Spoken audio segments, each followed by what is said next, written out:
주님께서 여러분과 함께 루카가 전한 거룩한 복음입니다. 그때 몇몇 사람이 성전을 두고 그것이 아름다운 돌과 자원 예물로 꾸며졌다고 이야기하자 예수님께서 이르셨다. 너희가 보고 있는 저것들이 돌 하나도 다른 돌 위에 남아있지 않고 다 허물어질 때가 올 것이다. 그들이 예수님께 물었다. 스승님, 그러면 그런 일이 언제 일어나겠습니까? 또 그 일이 벌어지려고 할 때 어떤 표징이 나타나겠습니까? 예수님께서 이르셨다. 너희는 속는 일이 없도록 조심하여라. 많은 사람이 내 이름으로 와서 내가 그리스도다, 또 때가 가까웠다 하고 말할 것이다. 그들 뒤를 따라가지 마라. 그리고 너희는 전쟁과 반란이 일어났다는 소문을 듣더라도 무서워하지 마라. 그러한 일이 반드시 먼저 벌어지겠지만 그것이 바로 끝은 아니다. 이어서 그들에게 말씀하셨다. 민족과 민족이 맞서 일어나고 나라와 나라가 맞서 일어나며 큰 지진이 발생하고 곳곳에 기근과 전염병이 생길 것이다.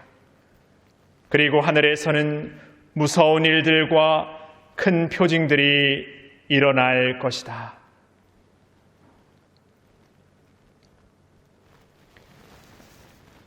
주님의 말씀입니다.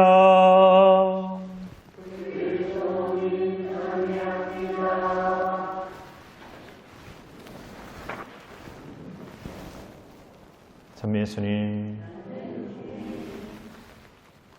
어제부터 날씨가 180도 바뀌어가지고 왜 이렇게 갑자기 추워졌지? 이런 생각 합니다.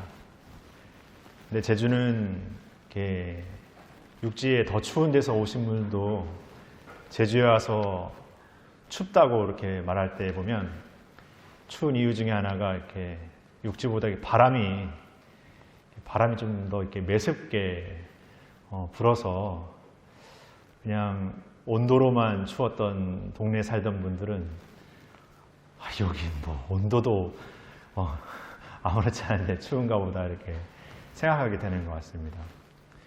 우리 광평에 사시는 우리 페레스님, 제가 엊그제 우리 재난문자 잠깐 오지 않습니까? 산간 지역에 눈 온다고 이렇게 운전하기 이렇게 조심해야 된다고 하니까 또 이게 제 혹연한 마음에 또 못 내려오는 거 아니야?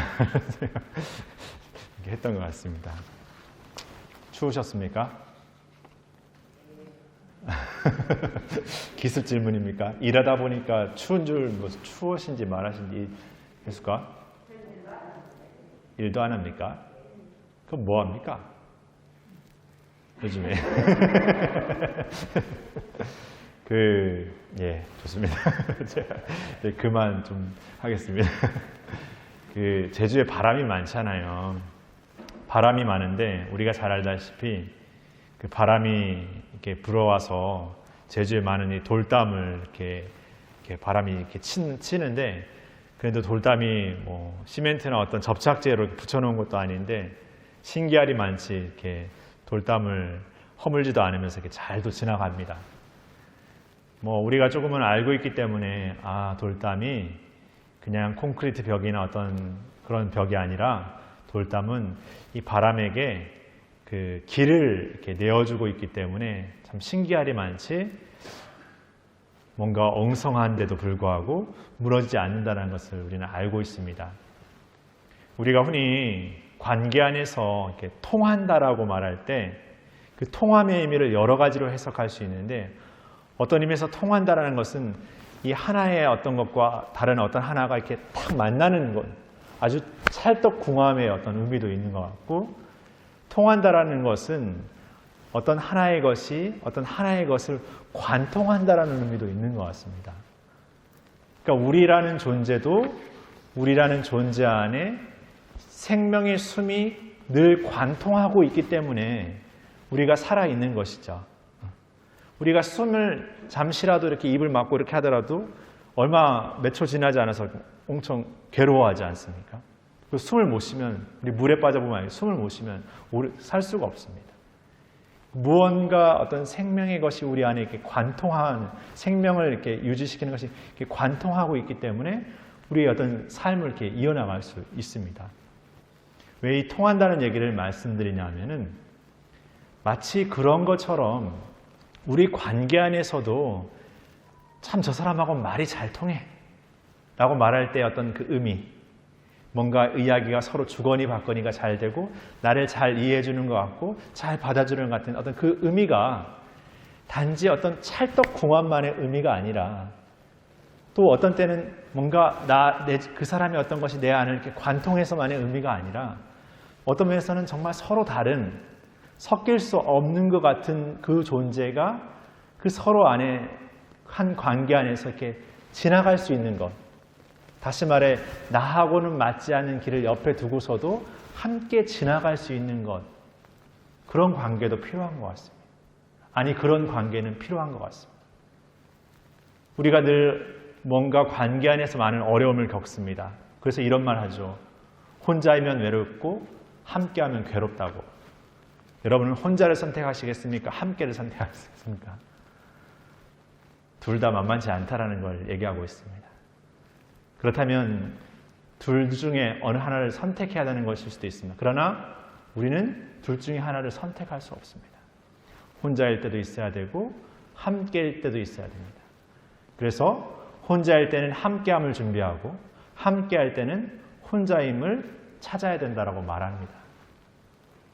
우리 공동체가 올 한 해 또 어떤 시간들을 통해서 우리의 여러 가지 관계 안에서 함께할 때도 있었고 뭔가 각자의 걸음 안에서 살아왔던 시간들이 있었습니다. 그런 관계 안에서 그런 혼자 어떤 걷는 그 걸음 안에서 우리 모두가 혼자일 때는 함께하기 위해서 노력하고 함께일 때는 혼자임을 찾는 어떤 그런 걸음이었는지 아니면 늘 뭔가 내가 생각하는 어떤 것들을 주입시키거나 관철시키기 위해서 마치 어떤 많은 무리의 사람들이 생각하는 것이 정답인 것처럼 그 안에 뭔가 모든 것을 이렇게 찰떡궁합처럼 만들려고 했던 것은 아닌지 성찰해 보게 되는 것 같습니다. 그 옛날 유다인들에게 성전이라는 것도 어떻게 보면 그들에게는 굉장한 상징적이면서도 분명한 하느님의 집이고 자신들의 어떤 그 자부심이었습니다. 그러나 예수님은 오늘 그 예언처럼 이 화려하고 이 상징인 주님의 집도 시간이 지나 또 어떤 위기를 맞아서 무너질 것이라는 거죠. 돌 하나도 돌 위에 남아있지 않을 만큼 완전히 사라지고 말 것이라. 지금은 우리가 생각하는 게 마치 정답인 것처럼 이것이 뭔가 옳은 것처럼 판단하지만 그것이 영원할 수는 없다는 겁니다. 그러게 우리는 끊임없이 나와 다름의 그 관계 안에서 그 진정한 관계 맺음이라는 것은 꼭 찰떡궁합, 뭔가 서로를 통하는 그런 것만이 아니라 때로는 다른 길을 걷는 이를 내 옆에 둘 수 있는 그런 마음의 여유도, 그런 마음의 넓음도 우리에게 더 필요하지 않을까 생각해 보게 됩니다. 뭔가 삶을 오래 살면 살수록 정답이라는 것, 뭔가 가성비라는 것, 뭔가 재빠름, 뭔가 핵심이라는 것만 찾아가기 나름입니다. 뭔가 버벅거리지 않고, 뭔가 시간을 낭비하지 않고, 뭔가 그 안에 알뜰하게 해낸다고 생각한다고 우리는 살고 있습니다. 근데 과연 그런 삶만이 우리가 함께하는 삶의 정답일 수 있겠는가? 어쩌면 내가 지금까지 쫓아 살았던 방식의 삶이 아니라 그것을 한 걸음 더 물러서서 지금의 나의 삶의 어떤 모습들을 함께함 안에서 바라볼 수 있고 또 나 홀로 그런 삶을 내 홀로의 삶 안에서 홀로 들 수 있는 마음들을 다시금 점검해야 될 때가 온 게 아닌가 생각합니다. 코로나라는 위기가 있었습니다. 그러나 우리는 그 코로나라는 위기를 통해서 어려움도 체험했지만 값진 경험도 체험했습니다. 화순이라는 성당 공동체가 있습니다. 이 공동체를 통해서 때로는 기쁘고 때로는 보람된 일도 있었지만 어떤 때는 힘겹고 어떤 때는 괴로움 많지 일들도 있었을지 모릅니다.